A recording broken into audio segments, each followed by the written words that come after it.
rendez-vous de ce summer camp. Je suis Anna Safar, chargée de développement de projet à l'IDAC, et je vais avoir le plaisir d'animer aujourd'hui cette rencontre. Alors vous ne le voyez peut-être pas à l'écran, mais c'est un écran verdure aujourd'hui qui va accueillir tous nos précieuses réflexions, puisqu'on est en direct du domaine des Cerques de Graveyron, qui est un site assez exceptionnel sur le département de la Gironde. Et peut-être avant de rentrer directement dans la thématique qui va nous concerner sur cette fin de matinée, je vais laisser la parole à Harold Winklow, qui est guide naturaliste sur le site, pour nous présenter un peu ce site fabuleux. Harold, à toi la parole. Bonjour, ici sur le Cercle de Graveyron, qui est actuellement un espace naturel sensible, qui est anciennement un domaine agricole. C'est une propriété du conservatoire littoral qui est gérée par le département de la Gironde, sur lequel nous intervenons ici toute l'année. Ce soit aussi bien pour gérer cet espace naturel, le rendre le plus attractif possible, aussi bien pour les Girondins et n'importe qui en fait qui aimerait passer ses vacances ici, se balader sur la commune d'Audange, mais aussi pour la faune et pour la flore, qui sont accessibles toute l'année par le biais de visites guidées que nous proposons aussi à l'année, accompagnées de guides naturalistes qui sont gratuites. Et ce domaine-là, en fait, c'est un vaste domaine qui fait un peu plus de 535 hectares sur le bord du bassin d'Arcachon, où il est possible, comme je le disais, de venir découvrir une faune et une flore qui va évoluer au fil des saisons, au fil des journées, même avec la marée, et au fil de l'année. Donc il y a toujours quelque chose à voir ici, et on en prend toujours plein les yeux. Donc c'est avec plaisir qu'on vous accueille sur ce domaine-là aujourd'hui. Merci beaucoup Harold.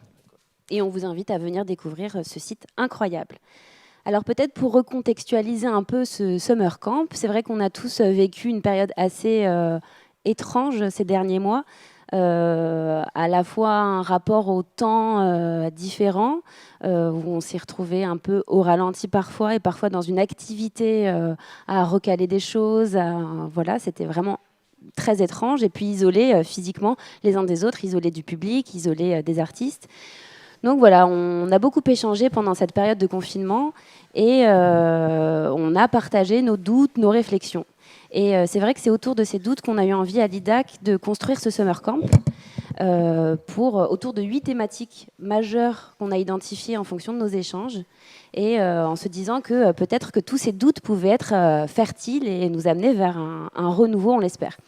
Et je fais un petit écho à Gwenaëlle Prudhomme, notre collègue de l'IDAC, qui a inauguré le Summer Camp mardi, et qui lui parlait l'idée de se réunir autour d'un feu de camp symbolique et d'y jeter nos doutes et nos réflexions pour faire renaître une nouvelle flamme. Ce que je vous propose aujourd'hui, c'est de conserver l'idée de ce feu de camp que je trouve assez joli, mais plutôt peut-être pour y réchauffer nos cœurs, parce que là il fait 30 degrés, donc nos corps n'ont pas besoin, mais nos cœurs sans doute encore un peu.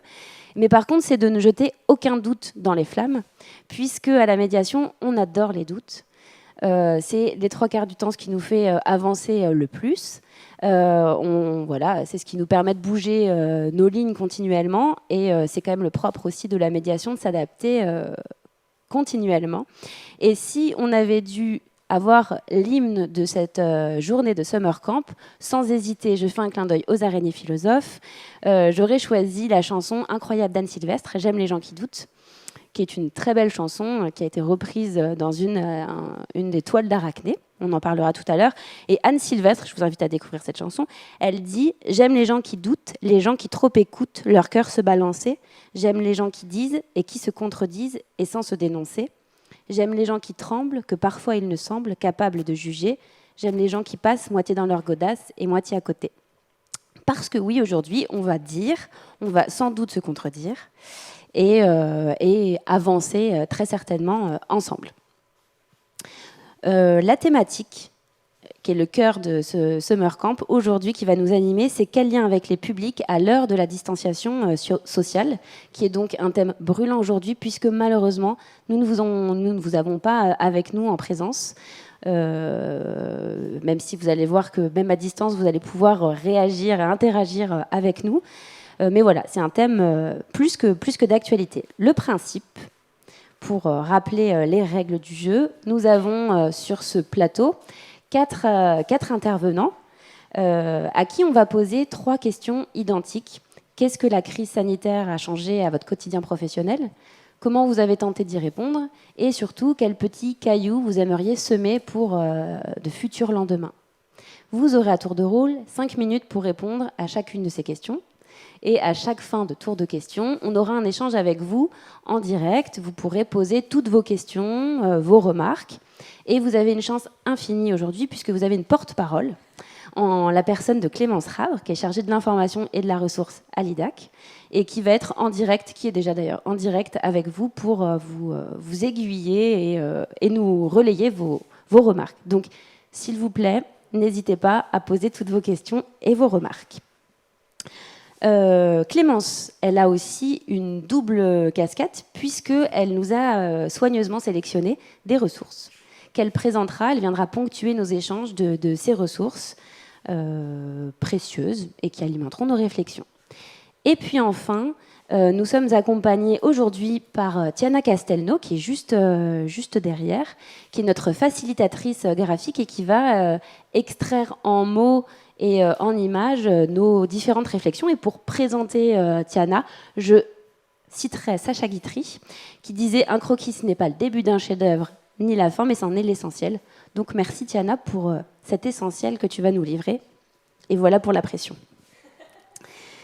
Pour entrer progressivement dans la thématique qui va nous concerner aujourd'hui, c'est vrai que cette question-là des publics et de la distanciation pendant le confinement, ça a été, voilà, on l'a dit, une période plus qu'étrange. Et en fait, on s'est rendu compte qu'il y avait un peu eu 2 temps dans ce confinement. Il y a eu un premier temps de foisonnement où toutes les structures culturelles ont ouvert leurs armoires, sorti les cartons du grenier et mis en libre service beaucoup de contenu culturel. Ce qui a été à la fois incroyable pour le public de pouvoir voir autant de choses, découvrir autant de choses. Ça a été une vraie opportunité. Une fierté aussi, je pense, pour la culture, fierté saine, hein, de se dire qu'on était au rendez-vous et que voilà, que la culture était généreuse, là en l'occurrence gratuite. Tous les contenus ont été libérés. Et puis il y a eu un peu un deuxième temps, le deuxième effet qui se coule, sur le doute, c'est-à-dire les publics. Qui en fait finalement se trouve derrière le fil qu'on essaie de tendre. Quel lien on conserve avec les publics? Parfois, les médiateurs, médiatrices mettent des années à tisser des liens. Comment on conserve ce lien-là avec les publics? Quel sens a encore la médiation à l'heure de la distanciation? Et c'est toutes ces questions un peu qui nous ont animés pendant ces 2 mois et demi de confinement. Et c'est autour de ces questions qu'on va se retrouver aujourd'hui, qu'on va vous donner la parole. Autour de cette table, on a Yann Bolzer.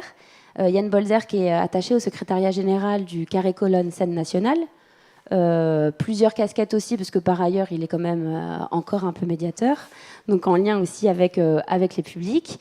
Et le Carré Colonne, tu pourras aussi nous expliquer comment, à un moment donné, le Carré Colonne, à la sortie du confinement, se retrouve aussi à avoir envie de retourner un peu à l'essence de la médiation, le contact direct humain avec des très jolies initiatives en place.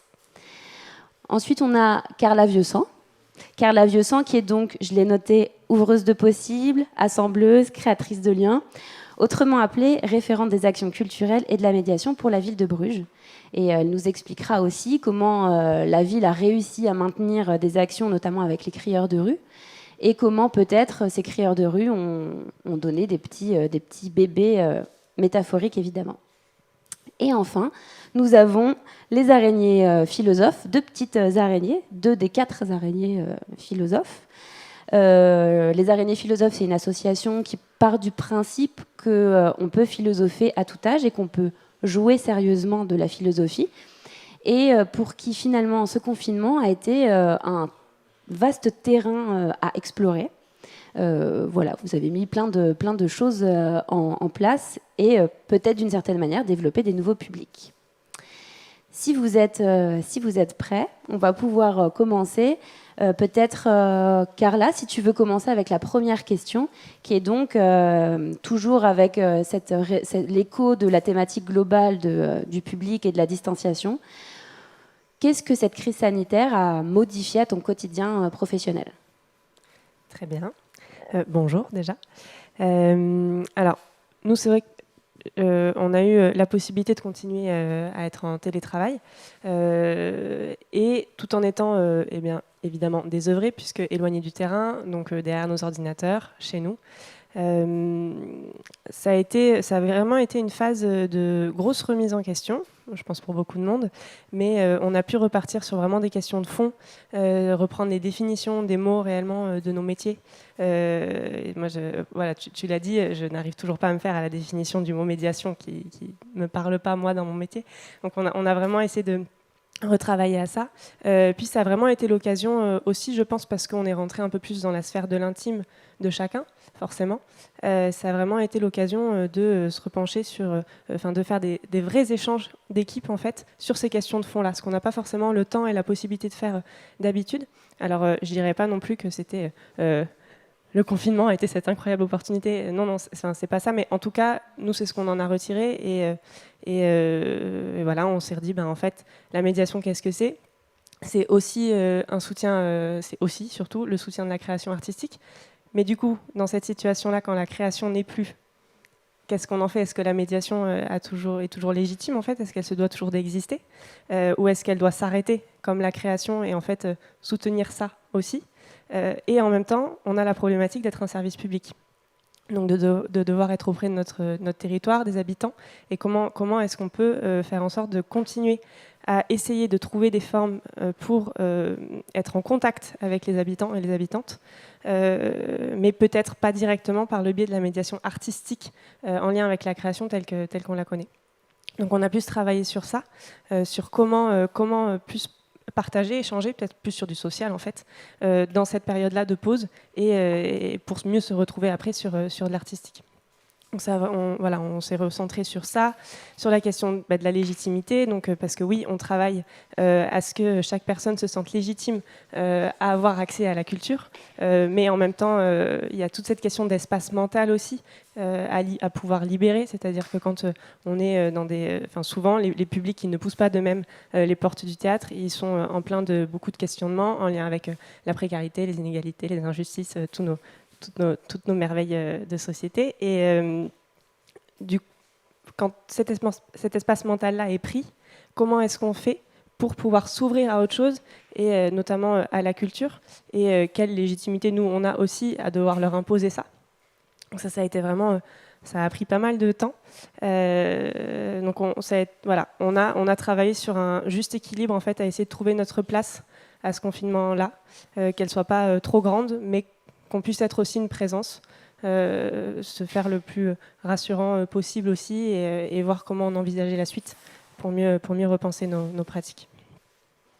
Voilà.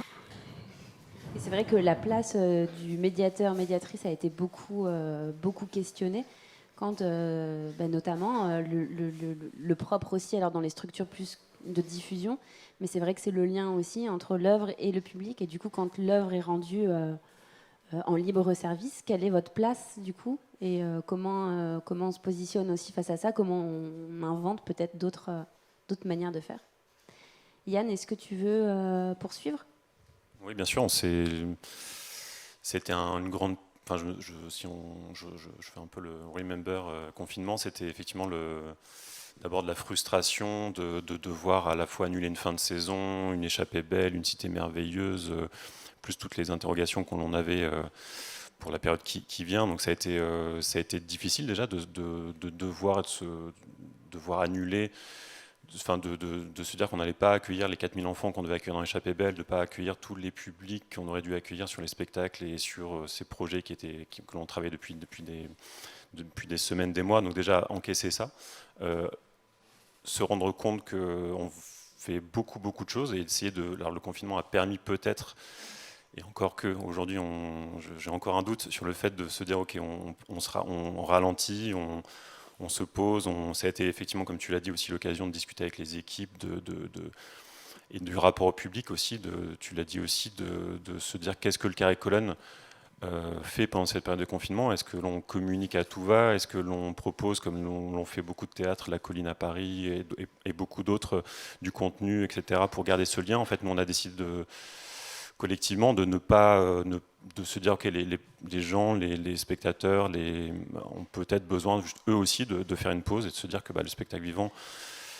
de toute façon, on imagine qu'il existera à nouveau et de ne pas forcément insister en essayant de forcément garder ce lien-là. Alors aujourd'hui, évidemment, on se dit, là, on aura pratiquement 6 mois du coup entre mars et là, septembre-octobre, de propositions qui n'auront pas eu lieu. Donc la grosse question, c'est la rentrée, vraiment, se dire est-ce que les publics là reviendront dans les salles, quel lien on fait. On a tenté des appels aussi aux abonnés, de dire et vous, comment ça va, est-ce que voilà, nous on existe toujours, on est là, voilà, il y a plein de petites initiatives comme ça qu'on a tenté. Et puis du doute aussi, tu l'as dit, sur est-ce qu'on n'embête pas aussi nos abonnés en les appelant voilà, directement, est-ce que juste de se faire un petit peu oublier et après dans le quotidien au Carré Colonne, finalement, on était déjà de toute façon, de par plusieurs lieux, plusieurs espaces, de toute façon, à pas forcément tout le temps être ensemble. Du coup, on l'a relativement bien vécu, finalement, j'ai l'impression, collectivement, ce moment-là, parce que de toute façon, on avait les outils on était déjà habitués, en fait, à ne pas forcément être tout le temps au quotidien, ensemble, même si l'équipe, du coup, s'est évidemment ressoudée, mais ça a été une période... ouais, frustration de toute façon, évidemment, et puis se dire que et puis toutes ces actions de médiation, aussi de se rendre compte, et je pense qu'aussi l'équipe Carré Colonne s'est rendu compte que, et ça c'est tout le temps aussi la partie peu visible, pas visible de la médiation, tous ces ateliers, notamment avec l'IDA, qui n'ont pas pu avoir lieu. Il y en a des dizaines, c'est là on se rend compte qu'en fait on fait 1 million de choses dans le Médoc, à Bordeaux, sur nos territoires, et du coup le rendre visible, ça, et se dire que c'est super en fait ce qu'on fait, parce qu'en fait on rayonne, enfin en tout cas on essaye de rayonner vraiment auprès de publics très très différents, avec les ateliers en MDS, dans des écoles, avec les derniers philosophes aussi notamment, et se rendre compte que ça c'est précieux, et que c'est le cœur de notre métier aussi, et que ce lien au public, c'est pas simplement les spectateurs en salle, c'est aussi tout ce travail de médiation qu'il y a derrière, et ça c'est un truc de dingue. Et je rebondis juste parce qu'on a déjà échangé sur la question, mais quand tu évoquais le fait que comment on se positionne face à une crise sanitaire, une urgence en fait, et quelle est la place de la médiation, et notamment sur tous les projets menés dans le champ social, où du coup, évidemment, on est face à d'autres formes d'urgence. Est-ce qu'on est légitime à aller encore solliciter des publics? Est-ce qu'ils en sont capables à ce moment-là? Est-ce que ça fait partie vraiment Est-ce qu'ils ont l'espace disponible en fait pour ça? Et en même temps, on existe aussi, et on a envie de poursuivre, et on a envie d'affirmer ça aussi, que peut-être qu'en temps de crise, encore plus, on a besoin de cette médiation et de cette culture-là au sein des foyers. Enfin, c'était beaucoup de réflexions. Pour les ateliers, effectivement, avec la MDS de Saint-Médard-Angèle, c'est sûr qu'il s'était passé quelque chose assez incroyable avec la compagnie Adieu Panurge, sur là, pratiquement 1 an et demi, et de devoir arrêter ça. Et les assistantes sociales nous ont dit que les personnes bénéficiaires, là, étaient dans des situations personnelles très très compliquées. Du coup, c'était difficile d'entendre ça aussi. Et ces ateliers faisaient vraiment une bouffée d'oxygène pour ces bénéficiaires. Et c'est de savoir qu'on a dû arrêter ça. Ça m'a questionné. Ouais. Aurélie ou Naya, est-ce que vous voulez poursuivre ? Oui, alors nous, on est en fait une association de médiation culturelle. Du coup, c'est très très différent, puisqu'on est, en fait, notre activité a été totalement arrêtée au moment du confinement, puisqu'on intervient essentiellement dans les classes ou dans les lieux qui accueillent du public. Donc, ça voulait dire que dans nos quotidiens, en fait, il n'y avait plus de déplacement, il n'y avait plus de contact avec les enfants. Il n'y avait plus, mais même des contacts avec les partenaires, entre nous 4, parce qu'on n'a pas de bureau en plus, nous. Donc tout a été bouleversé, vraiment, quoi. Le changement est radical. Mais alors, moi, j'ai quand même beaucoup aimé cette période, en fait. Parce que, comme tu l'as dit tout à l'heure, on est quand même des grandes exploratrices quand on a des nouveaux terrains de jeu devant nous. Donc en effet, ça s'est arrêté, on n'a plus été avec les enfants. Mais la grande question qui s'est posée, tout de suite on s'est dit, mais comment on peut nous rester en éveil et comment on peut maintenir un lien avec ces classes qui avaient entamé des projets avec nous, comment on peut maintenir des liens avec un public, mais on ne sait pas vraiment lequel d'ailleurs. Mais on en parlera peut-être après, puisque du moment où on décide d'investir ce terrain virtuel, on ne sait pas trop qui est en face, mais en même temps, ça crée des nouvelles choses. Ça a donné un temps disponible, en fait, pour nous, qui a permis des relations aussi nouvelles entre nous, des compétences, en fait, aussi très nouvelles à trouver, qu'on avait sans le savoir, en fait. Et ça, c'est assez génial aussi. De se dire qu'on a plein de ressources. On a une bibliothèque, nous, de matières artistiques, littéraires, qui est très grande. Donc ça a été l'occasion d'aller piocher et de voir comment on pouvait l'utiliser à distance. Après, je pense qu'on adore inventer. Donc on a pris aussi cette période comme ça. On s'est dit, la situation est celle-ci. Donc on continue à inventer autrement, puisque c'est notre grande aussi, ce que tu disais, se déplacer, faire autrement. Enfin, c'est vraiment nos manières de fonctionner tout le temps. Donc là, on y est allé à fond, je crois. On s'est beaucoup amusé. Oui, Ouais. et puis aussi ça a été le moment de penser le numérique aussi, donc on va en reparler plus tard, mais c'était aussi l'idée de, comme vous, on a beaucoup pensé à l'association, à comment on fonctionnait ensemble, et donc le numérique qui finalement était hyper présent déjà avant, enfin, c'est-à-dire que moi je n'étais pas du tout sur le terrain avant le confinement, donc ça n'a pas changé en fait. Donc du coup, oui, c'était vraiment la question du numérique et savoir comment on pouvait l'utiliser et qu'est-ce qu'on pouvait développer en fait à ce niveau-là. Mais ça, c'est intéressant parce que Naya, tu n'as jamais été sur le terrain, mais d'un coup, tu es venue sur le terrain en fait. Ouais. Sur un terrain virtuel que tu t'es mis à investir, mais on va en parler après de ce qu'on a fait très concrètement, mais ça a vraiment créé un nouveau lien en fait entre nous aussi pour aller vers les publics, mais d'un coup, tu es venue vers les publics de loin. Mais la matière qu'on a proposée, on l'a réfléchi ensemble et donc c'est un premier pas virtuel vers un public, puisque l'idée est qu'après tu viennes sur le terrain. Donc une période assez intéressante en fait pour nous, même si évidemment plein de problématiques administratives et tout ça beaucoup moins confortable, mais du coup ça a amené un souffle la médiation.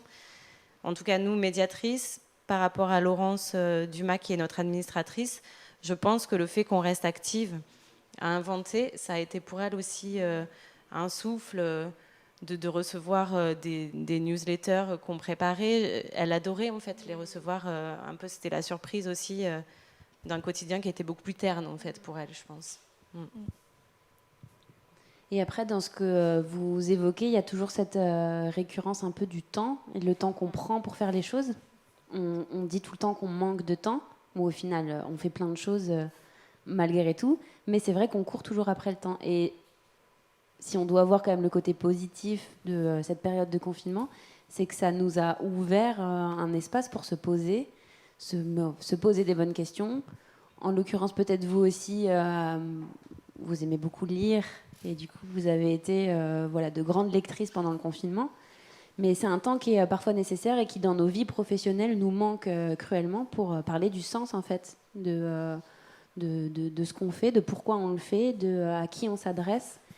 Et on le verra peut-être en détaillant après davantage ce que vous avez réussi à mettre en place pendant le confinement. Mais c'est une notion qui me paraît importante quand même. Et si je peux rebondir, c'est un temps en plus qui nous a été imposé, c'est-à-dire qu'on se le dit des fois même au sein du réseau médiation, quand on réfléchit, on se dit non, il faut qu'on se prenne des créneaux, le réseau médiation en est un, où on prend le temps de se poser ces questions-là, mais c'est toujours dirigé, puisque on sait qu'on va se prendre 4 heures cette journée-là pour parler de ce sujet, etc. Là, c'est un temps qui nous a été imposé, donc c'est-à-dire qu'on n'avait pas le choix de ne pas éviter les grandes questions on prend soin parfois aussi parce que la précipitation, parce que beaucoup de travail, de ne pas de survoler quoi. Clémence, est-ce qu'on a des réactions, des questions? Pas une. Donc on a une petite réaction de Laurence Dumas, justement votre administratrice, qui suit en direct le live et qui nous dit je confirme que leur bonne humeur et la joie de partager Arachné, donc le projet dont vous allez nous parler tout à l'heure, avec les publics, m'ont aidé à trouver de la ressource dans les tâches administratives.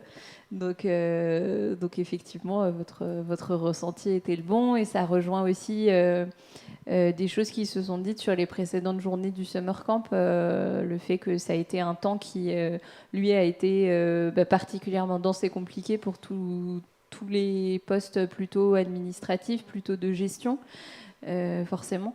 Donc effectivement, oui, en fait, c'est aussi peut-être d'abord avec les cercles les plus proches que vous avez pu déjà continuer à nourrir et peut-être égayer, puis faire penser à autre chose ou faire penser différemment. Et on a aussi Christine Trey, qui est responsable du pôle médiation à l'IDAC. On est en terrain connu aujourd'hui sur le chat, qui nous dit que la médiation, c'est le déplacement, faire avec, et ça nécessite toujours de se questionner, de créer. Donc effectivement, ce temps obligatoire que vous avez pu prendre du coup pour réfléchir, pour vous nourrir, parce qu'on parle beaucoup de nourriture dans la médiation. Et si je peux profiter d'avoir le micro, du coup j'en profite pour vous présenter une petite ressource justement qui a été éditée, qui est sortie assez rapidement dans les premières semaines du confinement. Donc c'est édité par une personne qui est spécialiste de la communication avec les publics. Et c'est un petit guide gratuit qui s'appelle 50 idées pour communiquer à distance avec ses publics culturels. Et en fait, par discipline ou type de structure, ça donne des idées pour garder le lien avec ses publics. Donc évidemment, ça parle beaucoup du numérique. Comment est-ce qu'on interagit quand on est un théâtre? Comment on interagit quand on est un groupe de musique?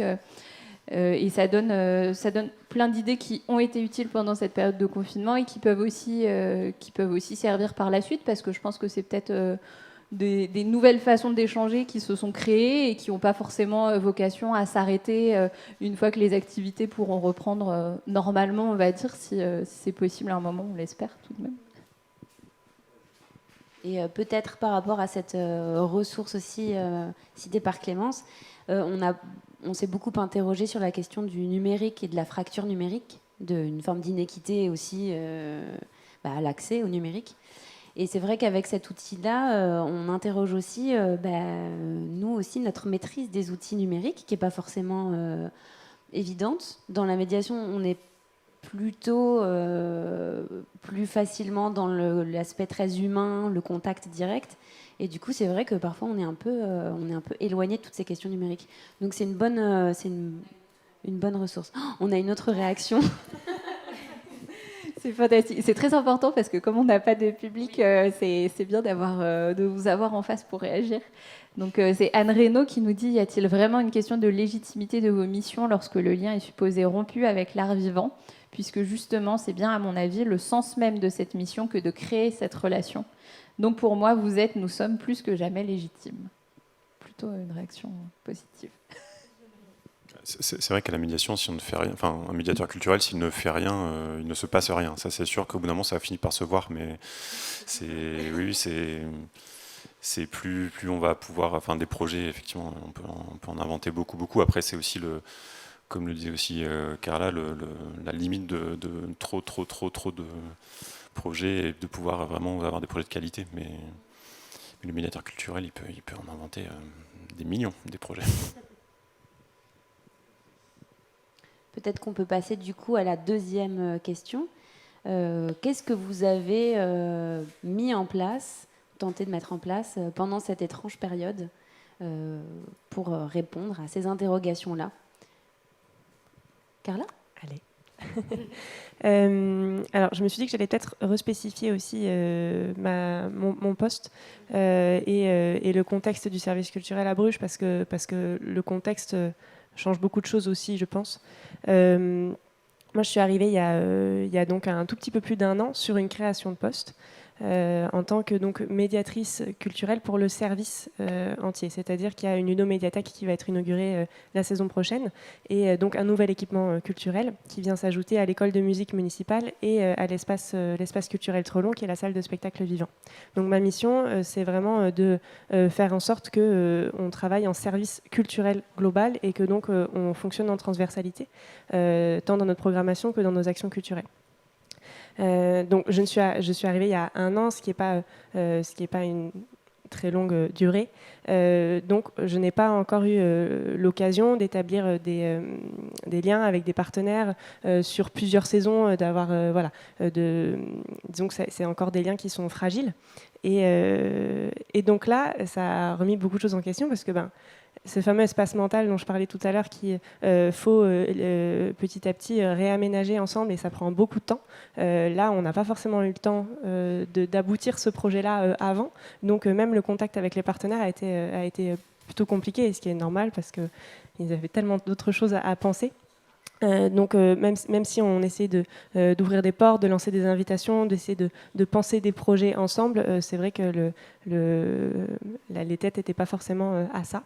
Donc on a donc, quand je parlais de médiation un peu plus sociale entre guillemets, on s'est dit que dans le cadre de l'inauguration de la ludomédiathèque, qui est par ailleurs un projet qui a vraiment la participation citoyenne au cœur, puisque beaucoup d'éléments sont décidés en fonction des choix des habitants. J'en parlerai davantage pour la troisième question. Mais cette ludomédiathèque, on a commencé à recevoir plein de livres, des acquisitions que du coup on ne pouvait pas encore mettre à disposition, même pendant cette période, et qu'on avait avec nous. En prévision du confinement, on s'est tous et toutes répartis des livres à lire. On s'est dit, au moins, on aura le temps d'assimiler ce contenu-là. Et on a chacun aussi un domaine. En l'occurrence, moi, je m'occupe pour l'instant de l'acquisition des fonds poésie, théâtre et documentaire artistique. Donc, j'avais emmené pas mal de poésie avec moi. Et voilà, on avait chacune notre petite pile de livres. Et on s'est dit, on avait testé en fait le dispositif de la colline des appels.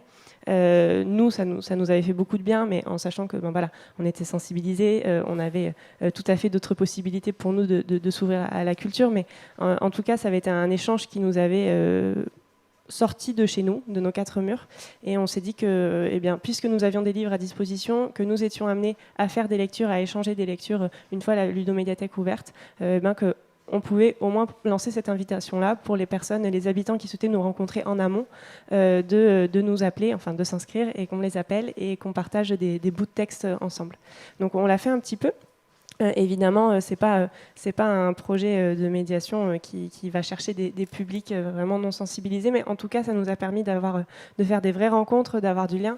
On se reconnaît, on connaît nos voix, on connaît nos prénoms.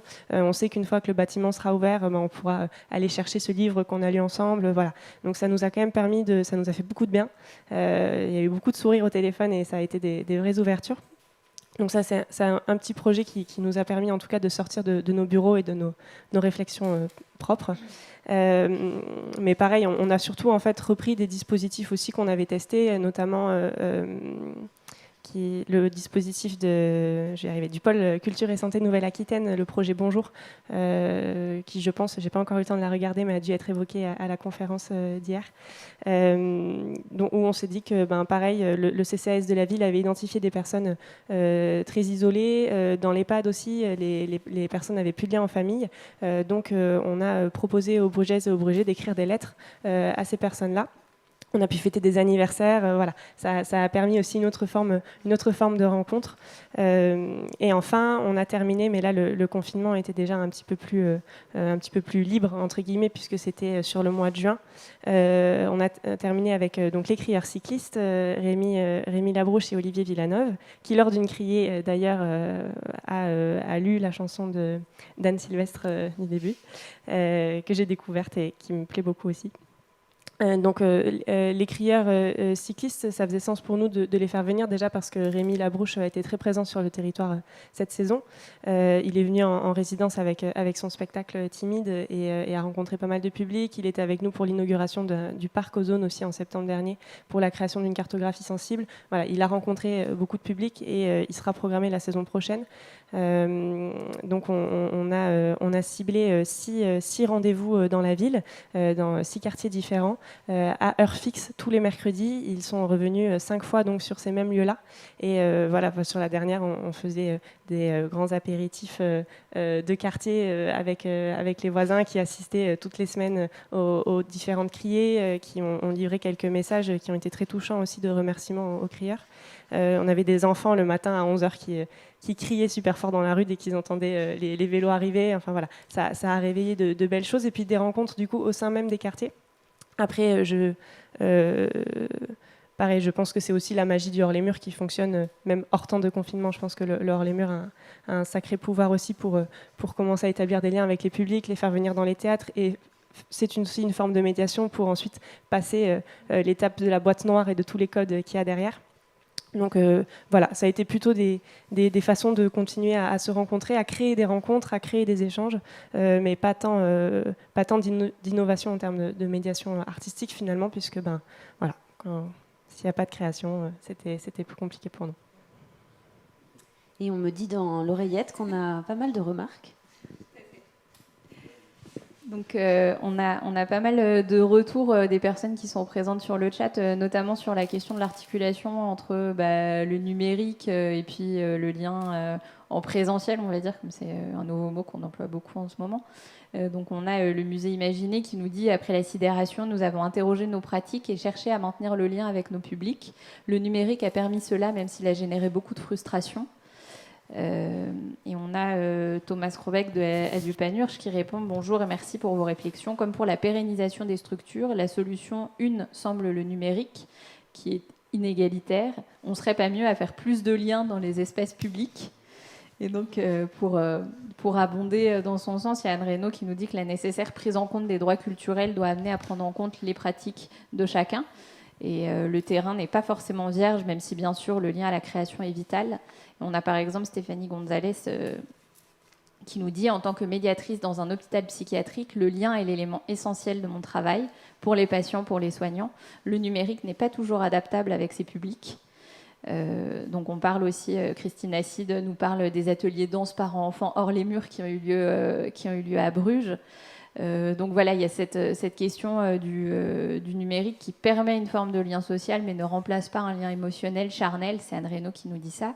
Et puis Hélène Fribourg de la direction de la culture et de la citoyenneté au département qui abonde sur cette question du lien en disant la médiation n'est pas uniquement un soutien à la création, c'est aussi la création de ce lien à la culture qui peut venir avant, pendant, après la création, voire à côté. En tout cas, voilà, c'est sûr qu'on sent que c'est des questions qui ont dû forcément se poser pour vous aussi, cette articulation. Qu'est-ce qu'on fait en numérique et qu'est-ce qu'on fait pour quand même rencontrer les gens, quand même se voir, quand même partager. Puis en plus, ça fait particulièrement écho à la situation où on se trouve aujourd'hui, puisqu'on est limité en nombre de personnes. Donc c'est pour ça qu'on est juste entre nous et que toutes les personnes qui échangent avec nous sont absentes en fait. Non, c'est vrai que j'ai pas forcément parlé de notre rapport au numérique qui était un peu dans la question. Alors, je pense que c'est un outil indispensable, mais même hors confinement. Enfin, je pense que c'est un outil qu'on n'a peut-être encore pas assez investi en effet en médiation. Enfin, en tout cas de mon côté, mais qui bien sûr est pas suffisant. Enfin, il doit être complété. Et après, oui, pour terminer sur les actions, on a pu relancer la programmation de certains événements, notamment les ateliers, aussi On the Road Company, qui est une compagnie brugeaise qui a joué également dans les quartiers. Mais voilà, on repasse du coup sur le hors-les-murs, qui est souvent présent à Trelon de toute façon au printemps chaque année.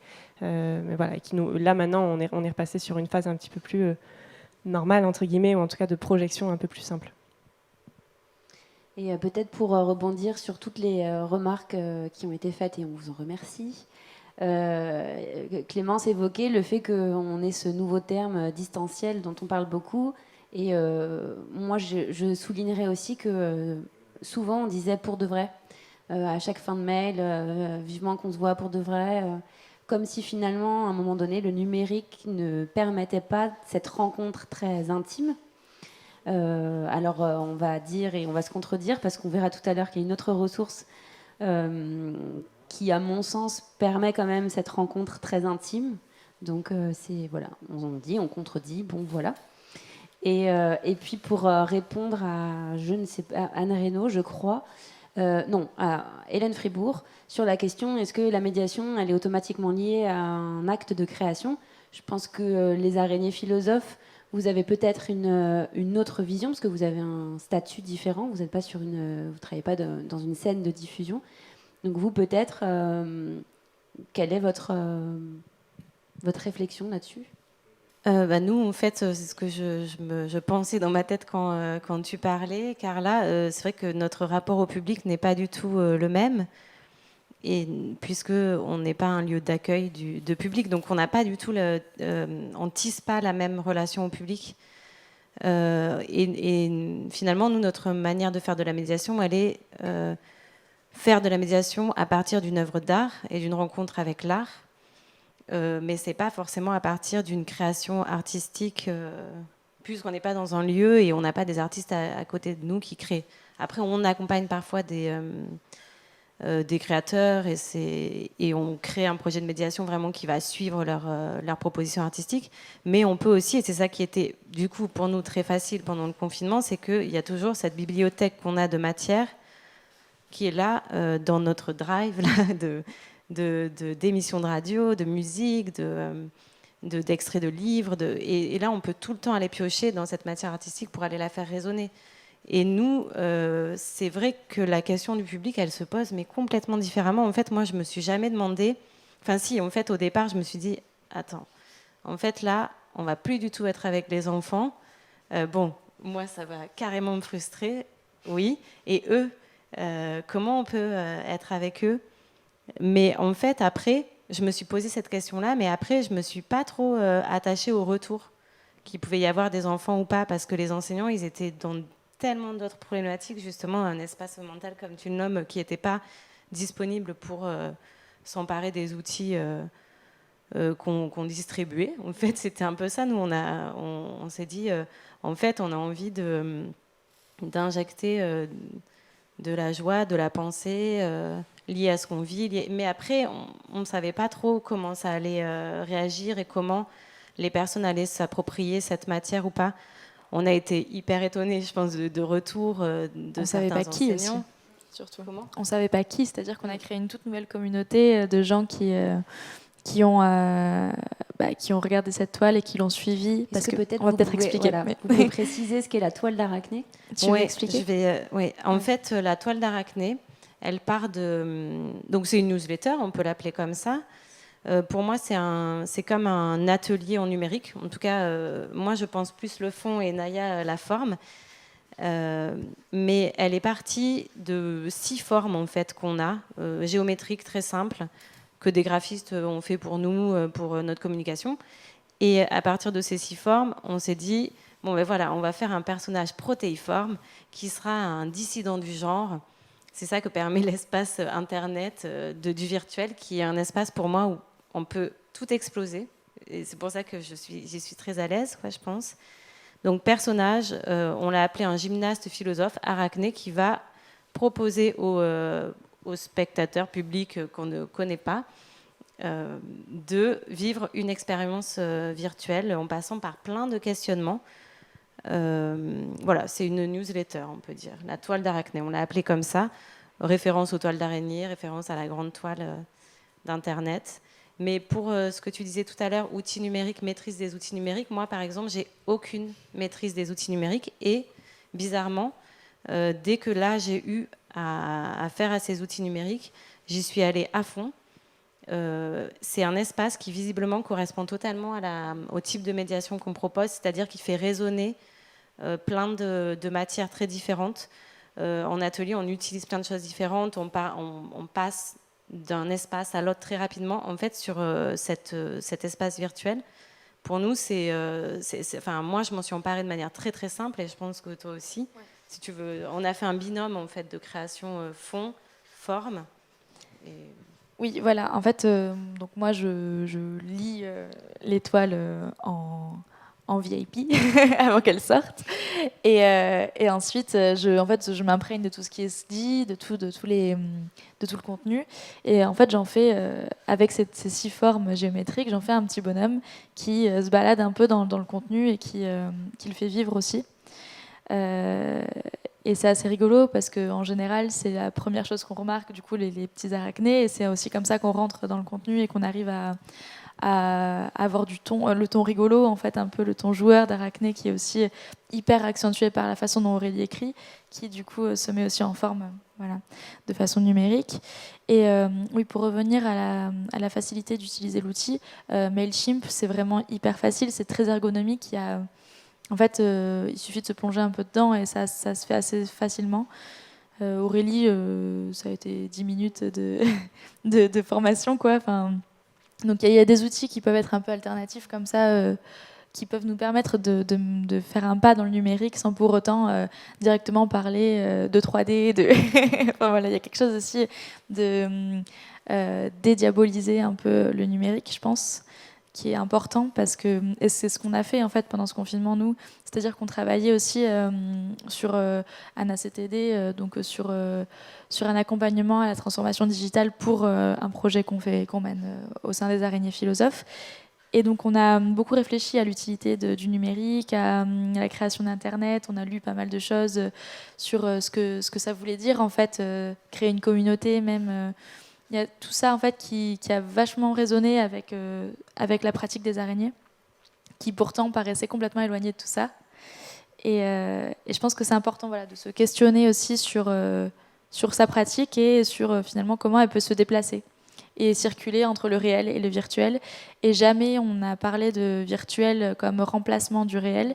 Ça a toujours été un moyen de continuer à créer en fait, et de continuer à se questionner et en fait ça a créé, voilà, comme je disais au tout début, une communauté, et ça a été une communauté complètement différente des ateliers, puisque cette toile du coup a été envoyée à toute la base de données des araignées philosophes, donc autant des partenaires style la DRAC, l'IDAC, mais aussi des enseignants, des amis. Donc il y a eu vraiment les réseaux professionnels et personnels qui se sont retrouvés. Et c'est intéressant aussi de se questionner sur En fait, on crée une communauté qu'on ne connaît pas, mais on a certains retours qui sont des fois étonnants en fait, parce qu'on ne s'attend pas forcément à avoir ces retours-là. Une classe entière qui nous renvoie toute une toile qui a été réalisée ensemble à distance. Voilà, ça crée du lien différemment et avec des personnes inattendues, entre guillemets. Donc c'est aussi chouette quand même. Oui, parce qu'au final, on a été beaucoup d'adultes à jouer sur ces toiles d'arachnées. Mais ça, c'est hyper intéressant parce que moi, par exemple, quand j'écris le contenu, j'ai une liberté dans l'écriture que je pourrais pas me permettre forcément en atelier avec les enfants ou avec les adultes parce que ils sont là devant moi. Je sais pas, en fait, j'arrive pas trop à savoir pourquoi, mais en tout cas dans l'écriture d'Arachné, il y a vraiment un ton où je peux vraiment aller plus loin dans le jeu, où je peux, en fait, l'adresse, elle est libre, je me dis que la personne, elle peut s'approprier une partie de la toile ou l'autre partie, mais peut-être pas tout, et peut-être qu'elle écoutera juste les gens qui doutent. Et ça me plaisait assez, ça, en fait, de me dire... Mais d'ailleurs, les ateliers qu'on crée, ou les conférences qu'on peut créer, sont comme ça. Pour moi, les enfants, ils sont là, pas là, ils sont allongés par terre, ou en train de dessiner, ou assis sur leur chaise, en écoute vraiment attentive et stable. Et peu importe, en fait, il y en a qui regardent par la fenêtre pendant un moment et qui reviennent après. Et je trouve que là, sur cet espace virtuel, en tout cas, quand on le construit dans la narration, là, parce que c'était un peu ça, c'est un récit, enfin, c'est une aventure que propose Arachné. Arachné, je me dis, ce personnage, il doit se dire ça. On s'en moque un peu, on prend ça, mais les retours qu'on recevait étaient vraiment comme ça. Ah ben là, je suis en train d'écouter cette émission de radio parce que tu as mis ça sur Arachné. Voilà. Ah ben tiens, j'ai fait cet oiseau imaginaire avec ma fille. Enfin, c'était très agréable en fait ça. La liberté aussi qu'offre cet outil. Et c'est en ça aussi qu'on peut rebondir sur la frustration. En fait, on n'a pas tellement eu de frustration, nous, au contraire, parce que c'était justement un outil qui a été un peu lâché dans la nature et les personnes qui le recevaient, on faisait un peu ce qu'elles voulaient, quoi. Il y avait pas de... C'était vraiment la question de liberté, autant de la part d'Aurélie, du coup, dans le contenu, de donner en fait ce qu'elle a envie de donner aussi en tant que médiatrice. Et aussi le côté, voilà, recevez-le comme vous avez envie de le recevoir. Si vous n'avez pas envie de l'ouvrir, vous ne l'ouvrez pas. Si vous avez envie de l'ouvrir et de nous faire un petit retour, tant mieux. Enfin, c'est vraiment très personnel, en fait, je pense. Et il y a aussi mine de rien, dans ce confinement, ça a été quand même beaucoup ça, le retour à soi aussi, sur pas mal de choses. Et prendre le temps, comme on disait au début aussi, de faire des ateliers ou non. Voilà. Et sur cette toile d'Arachné aussi, on parlait tout à l'heure du numérique qui parfois aplatit un peu les choses. On est en 2D. Dans vos toiles d'Arachné, vous faites aussi beaucoup appel aux différents sens. Et en fait, tu le disais tout à l'heure, mais c'est une aventure que vous proposez. Et c'était vraiment ça, pour avoir joué avec cette toile. On va lire un texte, on va dire un texte, on va écouter une musique, on va nous demander de fermer les yeux et de nous concentrer sur la sensation. Et donc, malgré tout, à travers un outil numérique que vous avez mis en place, vous avez réussi à nous faire vivre des émotions et passer par différents sens. C'est toujours en écho au réel, en fait. Oui. Mais d'ailleurs, chaque toile, en fait, elle s'appuie sur un atelier qu'on a souvent expérimenté en réel et se dire comment, en virtuel, j'en fais aussi un atelier qui va donner l'occasion à chacune de penser à partir d'une chanson, à partir d'un exercice de création. Et à chaque fois, c'était des choses qu'on avait plus ou moins expérimentées, des questionnements aussi assez intimes qu'on traversait pendant le confinement, quoi, parce c'est vraiment parti c'est allé très progressivement du dedans-dehors. Après, on a travaillé sur la voix, qui finalement était notre contact pendant le confinement aux autres. Donc c'est vrai que moi, je me disais, la voix, c'est essentiel. Enfin, ça a vraiment suivi des questionnements qu'on avait entre nous aussi, et des questionnements d'atelier, de matière, cette matière qu'on avait. Voilà. Enfin, on s'est amusé, en fait, vraiment. Tant mieux. Voilà. Tant mieux. Oui. Tant mieux. Tant mieux. Yann, peut-être, est-ce que tu veux dire un peu ce que vous avez essayé de mettre en place pendant cette période ? Alors nous, presque à l'inverse, j'ai envie de dire, on a été très très peu sur le numérique. On a quand même tenté des présentations de saison aux enseignants de collège et de lycée. Voilà, on l'a tenté, on l'a fait. C'était ce que ça a été. C'était techniquement un peu bancal, mais en tout cas, on a quand même tenté ça, au moins de garder ça. Et après, un peu à l'inverse, pour essayer de répondre à la perte de lien avec le public, on s'est un peu aussi recentré un petit peu sur ce qui fait la force du carré colonne, c'est-à-dire comme tu le disais, le hors les murs, et d'aller à la rencontre des publics à travers, comme on l'a fait les années passées, des projets soit d'envergure, soit de moindre envergure, mais en tout cas vraiment dans l'espace public. Et on est un petit peu revenu à ça, à ce qui fait un peu la spécificité du carré colonne, donc d'aller à la rencontre des publics de façon à la médiation très très simple, un peu old school, à l'ancienne, pour essayer aussi de ne pas perdre le lien aussi avec le territoire, les villes de Saint-Médard, de Blanquefort, les habitants, les commerçants, etc. Donc au démarrions à la médiation, on leur a acheté des vélos électriques et puis elles sont parties et prendre le temps aussi justement d'aller à la rencontre et de vraiment de se dire que dans leur temps de travail à la médiation, elles prenaient donc des jours et des jours et des jours pour justement aller à la rencontre en direct avec donc les habitants, que ce soit sur les pistes cyclables bord de la Cano, sur rencontrer les gens un peu au gré des rencontres, du hasard, et puis de parler de cette scène nationale, parce qu'on le sait de toute façon, que même les habitants, j'ai encore plein de souvenirs en tête de gens à travers des projets qui habitent en face du...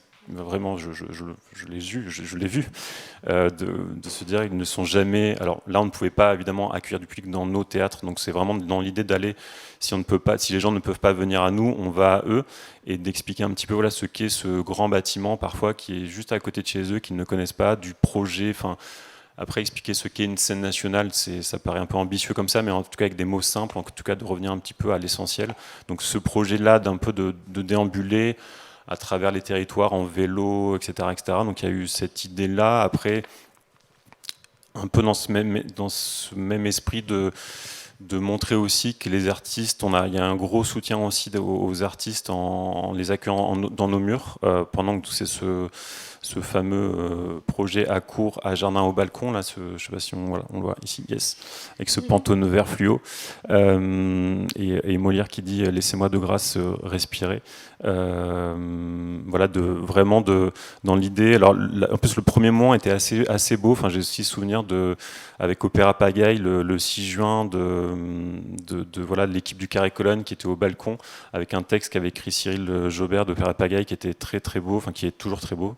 Mais on a gardé une trace de ça pour le coup numérique.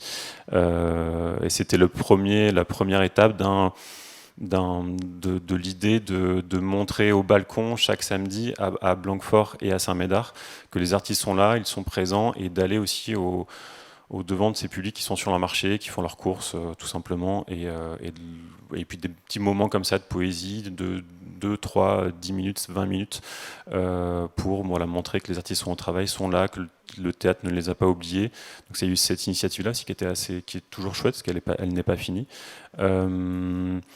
Et puis aussi pour aussi répondre là plus dans un futur, pour tenter de répondre aussi à cette situation un peu inédite, on s'est dit aussi, vu qu'on avait très très peu et on a toujours finalement assez peu de réponses quant à la rentrée et à la saison prochaine, on s'est dit, voilà, si on ne peut pas faire de saison, ce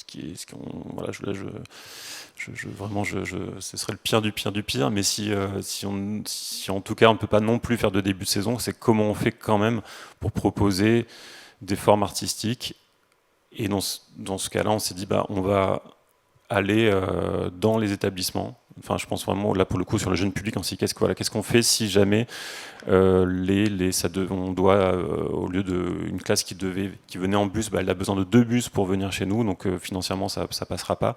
Et on s'est dit, on va aller dans les établissements scolaires, en primaire, collège, lycée, proposer ce qu'on appelle donc des spectacles à emporter, qui sont joués donc dans les établissements scolaires. Alors après, on peut nous reprocher, et je l'ai entendu, je devance aussi les critiques, de se dire, voilà, ce que vous allez proposer là, ça ne remplacera jamais la venue au théâtre, la venue dans une institution culturelle, avec effectivement tous ces codes dont tu parlais, et puis la forme en salle, effectivement, avec tout ce qui accompagne un spectacle, la technique, etc. Et oui, effectivement, ça ne remplacera jamais ça, mais on se dit qu'entre rien et ces spectacles à emporter de forme de qualité, avec Thomas Wiseauneau, avec des compagnies connues, reconnues, on se dit qu'on va tenter ça l'année prochaine, à défaut éventuellement de ne pouvoir rien faire. Donc voilà, ça c'est aussi une tentative de répondre à la perte de lien, et puis garder aussi le lien avec l'enseignement. On accueillait par an 5000 enfants au Carré Colonne sur la saison. Donc on se dit, mais qu'est-ce qu'on fait pour ces 5000 enfants qui ne pourraient éventuellement pas venir? Donc voilà, cette idée de spectacle à emporter qu'on avait déjà essayé il y a quelques années, qu'on faisait comme ci, comme ça, et là pour le coup on l'a systématisé pour l'année prochaine. Donc c'est aussi une idée, une piste pour répondre un peu à la situation. On verra ce que ça donnera, mais en tout cas, on tente ça. Après, en effet, c'est une solution qui répond à une problématique réelle et économique aussi pour les structures de diffusion. Et en même temps, on peut aussi se dire que peut-être le fait d'avoir ces spectacles in situ dans les établissements, ça va aussi créer un rapport plus direct peut-être entre l'artiste et le public, et que peut-être ça va faire aussi d'autres échos et changer aussi ce rapport direct avec le public. Donc... Oui, et puis aussi, le rapport, je me souviens d'un projet en classe in situ avec Julie Nioche, qui s'appelait En classe pour le coup, où on avait, dans les discussions avec les enfants à l'issue des représentations, ils ils s'étaient rendu compte qu'ils avaient un regard du coup sur leur classe, sur le lieu vraiment de leur classe, qui leur a paru tout d'un coup cette classe hyper grande, et donc on avait le droit de monter sur la table en fait finalement, parce que l'artiste elle était sur la table en train de faire des choses de dingue, et ça avait complètement changé le rapport des enfants avec le lieu classe, et c'était chouette. Donc si ça permet aussi de transformer un petit peu ce rapport-là, c'est intéressant aussi. Ouais. Clémence, est-ce qu'on a des remarques, retours? Déjà pour les araignées, on a un témoignage de quelqu'un qui a reçu les lettres sur la toile d'Arachné. et qui est Camille Monmèche du Labo des Cultures, qui nous dit l'équipe du Labo des Cultures a suivi avec grande curiosité les aventures d'Arachné, un très beau projet. Bravo pour cette inventivité inspirante pour les médiateurs et médiatrices, une autre façon de percevoir les médiations et interactions culturelles. Donc déjà, elle se demandait si les aventures d'Arachné allaient se poursuivre après l'été, puisqu'elle dit on s'attache aux personnages, aux activités qu'ils nous proposent. Donc j'imagine... Oui, ça va continuer. En fait, l'exercice est hyper intéressant aussi de voir comment ce personnage d'Arachné peut aussi être trace de choses qui se sont passées dans le réel. C'est ce qu'on a testé. On est intervenu dans le réel, dans la réalité, dans la vie, en face à face, avec le Festival Chahut. Pour Mini Chahut, on a fait une conférence sur l'invisible. Et le grand jeu, après, à partir de cette matière hyper dense qu'on avait de la conférence, c'était de voir comment on pouvait faire une toile sur l'invisible. Et voilà, donc réel, virtuel, Arachné continuera évidemment. Il va peut-être faire une petite pause cet été. Mais bon, je pense qu'il reviendra à la rentrée avec une grande surprise. Je ne sais pas laquelle encore. Il est très secret, ou elle est très secrète. Non, mais l'idée, c'est qu'on en fasse un peu une mascotte des araignées au final, que ça reste quelque chose de très présent, enfin qu'on soit plus présente en fait sur le numérique de façon plus générale.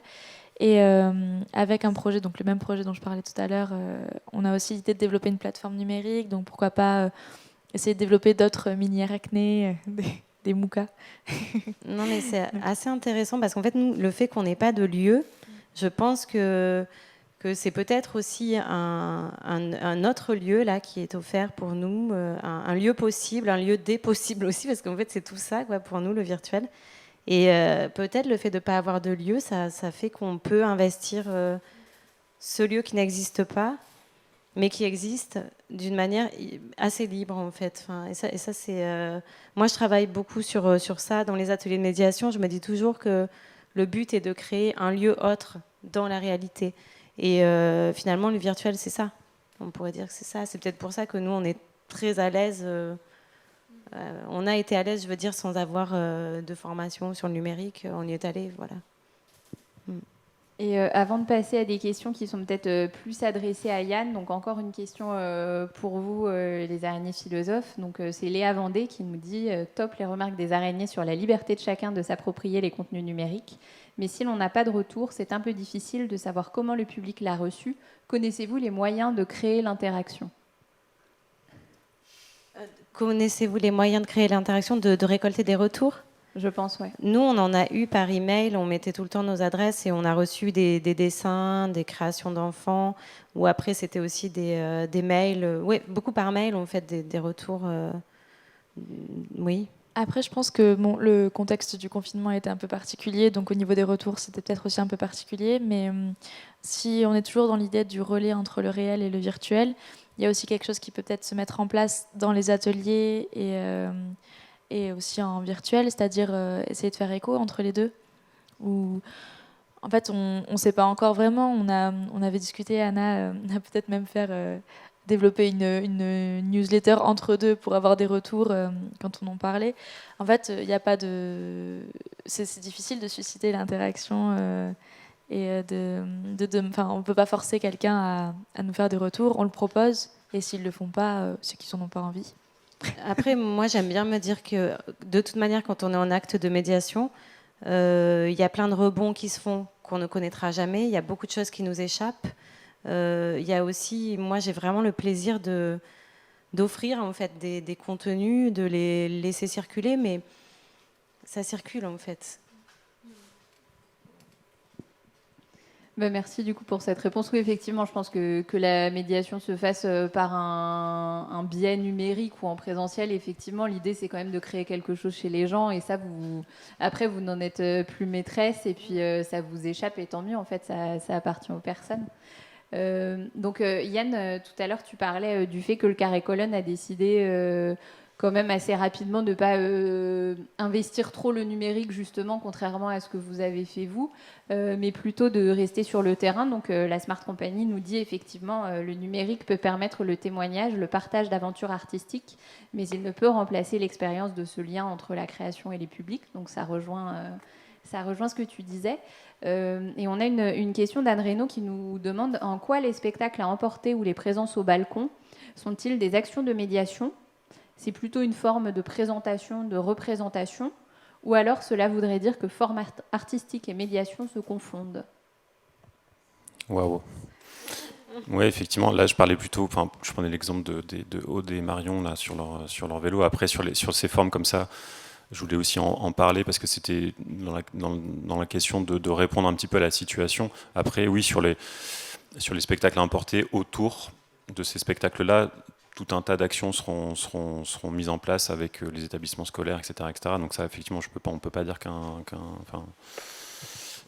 tout cas, pour nous, c'était vraiment la réponse à la situation. Après, oui, évidemment que je ne dis pas qu'un spectacle vaut médiation, donc mais en tout cas, on a tenté ça. On s'est vraiment recentré sur l'envie que d'aller vers les publics. Mais autour. Après, sur les balcons, oui, effectivement, on peut pas dire qu'autour de ces formes artistiques qui sont données au balcon chaque samedi, on peut pas dire qu'on fasse un travail spécifique de médiation. Ça, c'est vrai. Mais pardon. C'était pour rebondir tout de suite. Moi aussi, j'ai un peu de truc à dire. Ce sera pas long. Non, mais je pense que c'est le.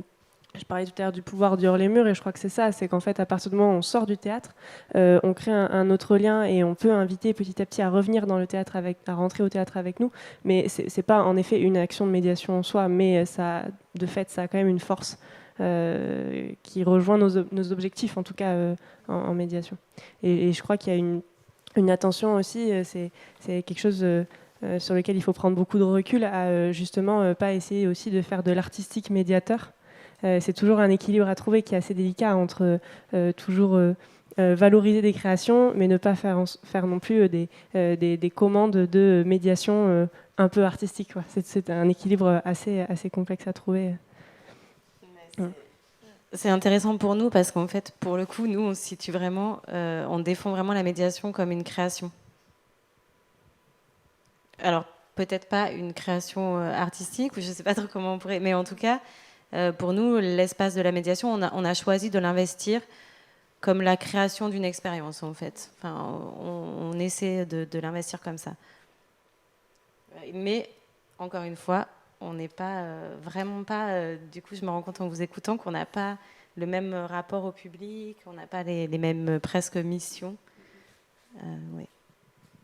Après, la particularité de votre première sortie au balcon, et c'est là où je trouve que c'était vraiment un acte de médiation, c'est que c'était l'équipe qui était présente au balcon, et c'était pas seulement une proposition artistique, c'était vous, équipe du Carré, qui faisait un coucou ému aussi à toutes les personnes sur ce marché. Et je pense d'ailleurs que les retours des personnes qui étaient sur le marché, elles-mêmes très émues de cette embrassade à distance, je pense que c'était aussi ça, c'était aussi un acte de médiation, quoi, de vous avoir, vous, en présence, tous, pas seulement les médiateurs, pas seulement les programmateurs, mais tous visibles comme ça. Pour le coup, ça, c'était en toute humilité, en toute, en toute bienveillance, et il n'y avait pas, même Opéra Pagaille a investi l'espace public de façon maligne, donc c'était ça, c'était cette idée, ouais. Je voulais profiter du coup qu'il y ait plusieurs interrogations sur le fait que le numérique peut-être peut empêcher aussi une rencontre entre l'artiste et le public. Pour relayer une expérience qu'Anna, on a choisi ensemble de vous partager, c'est la Comédie de Valence en fait qui a mis en place un projet pendant le confinement avec Stéphane Zimmerli qui est un illustrateur. Et donc, en fait, ils ont créé ce projet Carnet d'un voyage immobile où les gens pouvaient appeler par Skype le dessinateur et lui décrire l'endroit où ils aimeraient être au lieu de l'espace où ils se trouvaient confinés. Et en fait, lui dessinait en direct ce que les gens lui racontaient.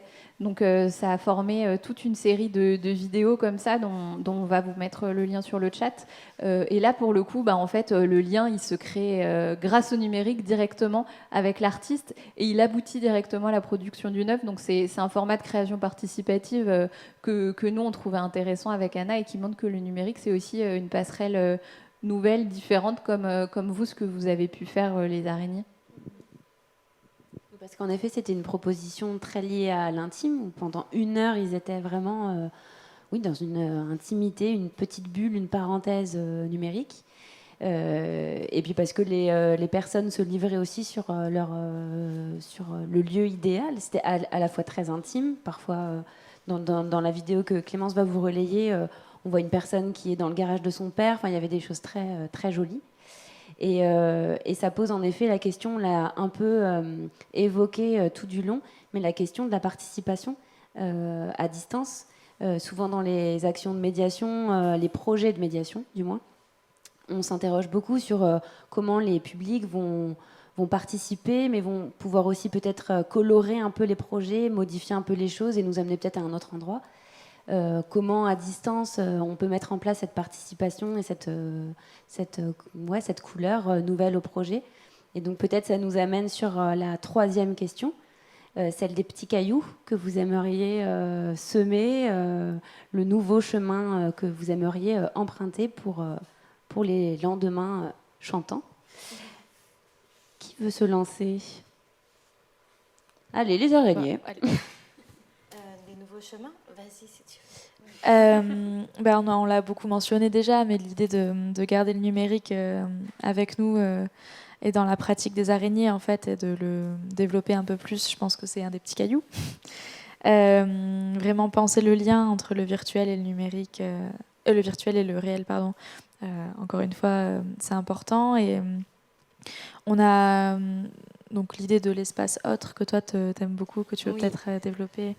Oui, après ça, c'est, je l'ai déjà un peu dit, en fait, l'espace autre, c'est cette idée de l'hétérotopie, en fait. C'est un mot que j'adore, mais que je défends en médiation, de se dire que la médiation, c'est la création d'hétérotopies, donc de lieux autres, mais qui existent. Enfin, qui ne sont pas réels, mais qui existent. Comme une tente d'enfant, si un enfant était là et qu'il a installé sa petite tente pour jouer, ce serait une hétérotopie, quoi, par exemple. On réfléchit la médiation comme ça, donc forcément, en effet, on va continuer ça, de creuser encore plus ce numérique. Peut-être que Caracné prendra une forme vidéo, parce qu'on a hyper envie de ça, de se dire que les formes pourraient peut-être bouger et, avec une parole derrière, de faire des formations comme ça aussi, des MOOC, mais un peu décalés. Rigolo aussi, peut-être que ce serait Arachné ou alors le professeur d'Arachné ou la professeure d'Arachné, je sais pas, mais en tout cas on a envie que ça continue et ça nous prend pas tant de temps en fait, c'est surtout ça qui est assez génial, c'est hyper spontané. Maintenant on le fait assez rapidement je crois, donc on va continuer comme ça à l'investir. On investit pas mal le numérique, nous aussi, depuis le confinement. On avait déjà commencé à faire des mallettes numériques pour les enseignants. Et c'est vrai qu'avec cette expérience-là de création de ce personnage virtuel, on a vraiment envie d'aller plus loin aussi, de se dire que chaque mallette numérique, ça peut être une mallette de jeu. On a vu que ça marchait. Voilà, donc nous, on va creuser le sillon. Oui, et puis en fait, c'est aussi... pousser la posture des araignées sur le numérique, avec l'aide du numérique, aller plus loin dans la recherche de contacts, de réduction des distances, que ce soit au sein d'un projet avec d'autres professionnels. C'est l'idée vraiment de toujours de s'appuyer sur le numérique pour aller plus loin et toujours valoriser ce qui existe déjà, quoi. Ouais, ça c'est intéressant aussi se dire, nous on a souvent des projets sur l'année. Et en fait, maintenir le lien entre 2 ou 3 ateliers par un envoi numérique, on sait maintenant qu'on a trouvé un ton qui peut être facilement utilisable par l'enseignant. Par exemple, on a des projets aussi qui se sont arrêtés à Saint-André-Cubzac ou dans le Médoc, où on a envoyé une mallette au revoir, avec des petits exercices à faire. Et puis on a eu des retours vraiment des classes qui ont fait l'exercice et qui sont enregistrés ou qui ont dessiné. On sait que ça fonctionne en fait, qu'on a trouvé une entrée, un ton en tout cas qui nous satisfait, qui nous amuse et qui a l'air de plaire aussi en face, donc à plein de personnes différentes, autant des enseignants, enseignantes que des médiateurs, médiatrices. Si ça peut servir à des médiateurs, médiatrices, c'est trop bien aussi. Si une lettre peut devenir un atelier en vrai, bah, c'est tant mieux en fait. Enfin, moi, c'est vraiment ça que j'adore aussi, me dire, bon, bah, là, on me propose, et puis qui veut prend et va l'utiliser dans une classe ou dans un parc, ou je sais pas. Voilà. Donc on va continuer, nous. Carla ? En fait, ça va être aussi, de notre côté, la suite, ça va être déjà reprendre ce qui a été un peu mis sur pause en prenant peut-être encore plus d'ampleur, puisqu'on était dans cette dynamique de service culturel global uni. On avait amorcé un projet sur la ville de médiation assez conséquent qui commencera là en septembre, un peu fait avec, par et pour les habitants. Donc ils sont vraiment de A à Z dans la création d'une œuvre artistique sur la ville, et ça prendra le temps et ça sera de saison en saison, ça s'alimentera. Ça va aussi avec le projet de la ludomédiathèque qui, du coup, a toute cette dimension participative aussi. On les questionne sur les animations, sur le rayonnage. C'est-à-dire qu'au fil des fabriques, on peut de nouveau avancer sur le projet. Mais si on ne rencontre pas les habitants, on est bloqué. On peut pas valider, par exemple, les horaires d'ouverture sans savoir lesquels seront les plus adaptés à eux, etc. Et je pense que c'est sur cette dynamique-là de rendre de plus en plus les habitantes, acteurs et actrices de la ville, et donc du lien aussi à la culture. On travaille énormément aussi avec les associations et les autres services municipaux pour penser les programmations culturelles et de médiation. On essaie vraiment de faire des parcours communs thématiques sur l'environnement, sur les inégalités, etc. On a déjà commencé à développer un support de communication commun, et je crois que l'idée, ça va être de donner encore plus d'ampleur à toute cette dimension-là, partenariale et de lien avec les habitants en direct dans la construction des saisons. Et je pense que c'est là qu'on arrivera justement à établir des liens qui pourront être beaucoup plus pérennes et beaucoup plus solides dans la durée, et même sur des périodes de distanciation. Là, on saura comment s'adresser les uns aux autres, comment discuter et être un peu plus tous acteurs de tout ça. Donc je pense ça va être la piste. Pour faire écho à la rencontre Summer Camp d'hier, Denis Cointe, je crois, faisait une réflexion assez intéressante sur, encore une fois, la question du temps et militer pour des projets sur du long terme, puisque on le voit tous, on est toujours pris dans le temps. Les saisons culturelles, j'en parle pas, aussitôt fini, aussitôt recommencé. Enfin, c'est un peu une machine à laver. Et c'est vrai que lui, il disait, il donnait un exemple d'un jardin à la Masse du Barail qui a été un projet mené sur des années, un projet magnifique. Et peut-être que cette question-là que tu évoquais, du manque, si jamais à un moment donné on doit se reconfiner ou être encore à distance, peut-être que si on a établi des liens sur la durée dans des projets longs, réfléchis, peut-être que ce manque-là, à ce moment-là, il sera moins fort, ou du moins on arrivera davantage à le gérer. Et voilà, cette question de temps et de durée des projets, elle paraît aussi importante aujourd'hui dans la médiation. Je crois que le retour vers l'autre aussi est plus évident.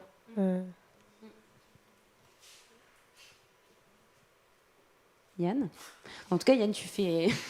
Oui, non, mais en fait, moi, ça m'a fait, quand tu m'as envoyé cette question-là, je sais pas, enfin, ça m'a fait penser au travail que l'on mène, en fait, et là, qui dépasse aussi la médiation, c'est la question de la responsabilité sociétale des entreprises, la RSE. On se fait accompagner par un cabinet conseil au Carré Colonne, Eric Conseil, sur... Et le confinement aussi nous a fait nous questionner sur le rôle du théâtre dans la cité, et vraiment de la responsabilité, de notre responsabilité en tant que scène nationale et puis théâtre subventionné, sur tout ce que notre responsabilité à tous les endroits, que ce soit Bon, évidemment aussi au niveau de la médiation, mais à plein d'endroits. Et ça, c'est ce qu'on va semer dans le temps, à travers le temps aussi. Tu parles de la notion de temps, c'est d'essayer d'être conscient et collectivement avec toute l'équipe du Carré Colonne, et d'essayer tous ensemble, à l'administration, la production, la technique, la médiation, etc. On s'est fixé un cahier des charges pour essayer d'être le plus éthique et le plus en phase aussi avec les questions d'aujourd'hui liées à l'environnement, et à chaque fois de se dire à tous les endroits des festivals, de la saison, etc., comment est-ce qu'on peut prendre en compte toutes les questions qui se posent aujourd'hui, de respect de l'autre, toutes ces questions-là qui se posent aussi en médiation. On va essayer, au-delà de l'équipe de médiation, de se les poser, on se les pose en fait tous ensemble. On a fait un audit de ça ensemble. Et cette question de la responsabilité sociétale du coup du Carré Colonne, pour nous, elle dépasse simplement aussi la médiation. C'est à tous les endroits en fait du théâtre. On doit aussi se poser la question de nos bâtiments, de qui les habite, ces bâtiments. Tu parlais des médiathèques, effectivement, etc. De faire du lien, et même du lien très très direct, très très simple. Et pour nous, ça là, en tout cas, ça m'a fait tout de suite penser à ça, RSE. Et je sais que beaucoup d'autres théâtres, je sais que le Grand Théâtre à Nantes a fait tout ce diagnostic-là. Je sais on travaille aussi avec d'autres festivals sur un réseau comme ça aussi, sur l'éco-responsabilité avec les Francopholies, avec du coup Échappée Belle, etc., le FAB. Pour nous, ça dépasse aussi la question de la médiation. Et ça nous a fait vraiment beaucoup questionner là. Et on a pris le temps du coup de faire des réunions longues pour le coup sur ces questions-là. Des petits cailloux qu'on va essayer de semer comme ça sur un temps long. Oui, c'est ça, parce que les petits cailloux, on n'est pas obligé de les semer tout aujourd'hui. Et peut-être qu'en effet, sans tomber dans un scénario catastrophe, mais c'est vrai que malgré tout, on garde quand même en tête que cette pandémie, elle peut revenir à tout moment. Et peut-être c'est une question globale que je pose à tout le monde, mais est-ce que du coup, dans la manière dont on envisage les projets aujourd'hui, on anticipe déjà le fait que potentiellement, on puisse à un moment donné être à nouveau séparés physiquement les uns des autres? Et est-ce que ça a teinté aussi les futurs projets? Là, clairement, oui. Nous, on se le pose vraiment. La question de se dire qu'à la rentrée, ça pourrait ne pas se faire. On a des plans A, des plans B, des plans C qui sont dans les tiroirs, prêts à dégainer si jamais on ne pouvait pas. Mais après, des choses qu'on va être obligé de reporter ou de faire autrement. Mais on l'a déjà en tête, ouais, ça, clairement. Nous, on est dans une temporalité avec nos partenaires, c'est-à-dire que les projets se mettent en place un peu plus tard que les années précédentes, mais on fait comme si ça allait se mettre en place, j'ai l'impression. Comme ça, on sera prêt et prête, et puis après, sinon, on le fera pas, si on peut pas aller dans les classes. Mais bon, comme on intervient dans les classes, j'ai l'impression que moi, ça va. C'est toujours des petits groupes. Donc j'ai l'impression, je reste hyper optimiste, Mais on fait comme si ça allait se passer. Et de notre côté, on se projette plutôt sur du long terme avec ce que je disais si on a essayé de relancer très vite la machine participative et partenariale parce que c'est là qu'on va réussir à vraiment constituer quelque chose de solide. Et puis en rejoignant ce que tu disais aussi, à ouvrir, continuer à s'ouvrir, continuer à ouvrir les lieux culturels et plus de moins en moins peut-être travailler dans nos bureaux et être de plus en plus dans les bureaux des autres, avec les autres. Et après, sur ce qui est de la saison, là tout de suite, l'immédiateté, je crois qu'on continue à travailler comme s'il n'y allait pas y avoir de deuxième vague. On s'est un peu persuadé de ça parce que on a perdu trop d'énergie à prévoir à chaque nouvelle mesure, à chaque nouvelle façon de s'adapter. On a vraiment perdu une énergie folle de travail qui finalement n'a pas abouti à quelque chose de concret. Donc là, je crois qu'on met surtout notre énergie sur le plus long terme et s'il faudra s'adapter au dernier moment, on est prête à ça. Mais voilà, sur de l'immédiat, on avance. mais on est capable de s'adapter très vite en médiation. Peut-être Clémence, une ressource.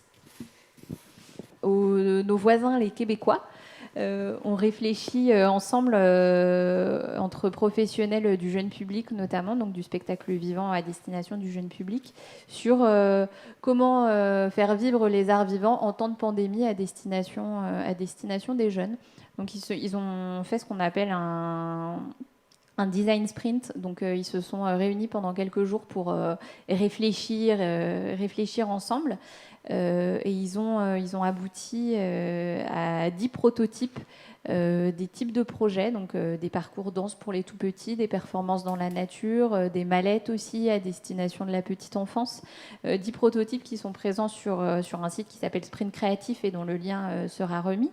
Et en fait, voilà, eux, ils ont réfléchi, ils se sont dit justement, comme tu en parlais, Anna, si ça se reproduit, comment on fait pour continuer et surtout garder le lien avec le jeune public, parce qu'on n'en a pas forcément parlé spécifiquement, même si vous, les araignées, vous travaillez beaucoup avec eux en temps ordinaire et puis a fortiori pendant la période qui vient d'avoir lieu. Mais voilà, c'est vrai que c'est un public particulier. Comment on touche un tout petit, en fait, qui est chez lui avec ses parents, qui ne va pas se connecter à Internet, qui ne va pas lire une newsletter, qui ne va pas décider d'aller voir un spectacle en extérieur. Donc c'est un ensemble d'initiatives intéressantes dont on va remettre le lien pour les personnes qui suivent. Et puis Anna, je pense qu'on va peut-être pas trop tarder à conclure. Merci à toutes et à tous pour votre participation et puis plus largement pour votre engagement autour de ces questions-là. J'ai oublié tout à l'heure de remercier l'association d'Ask et d'ailleurs qui nous a permis d'être aujourd'hui en direct quand même. Donc voilà, on les remercie chaleureusement. Et tout ce que nous avons partagé aujourd'hui est à revivre sur le site de l'IDAC en replay. Et puis je ne vous ai pas prévenu, mais vous allez tout à l'heure enregistrer des petites capsules vidéo de 2 minutes. Et oui, c'est pas fini, pour avoir voilà, un petit extrait de vos pépites de cette rencontre. Et puis le Summer Camp n'est pas fini, il se tient jusqu'au 21 juillet. Le prochain rendez-vous, c'est le 16 juillet à 10h à Rions. Vous aurez la chance de pouvoir, je crois, être en présentiel aussi à Rions, dans une magnifique demeure. Et la thématique surtout qui va nous intéresser ce jour-là, c'est quelle politique culturelle sur un territoire suite à la crise de la Covid. Voilà. Merci à tous et à très bientôt pour de vrai.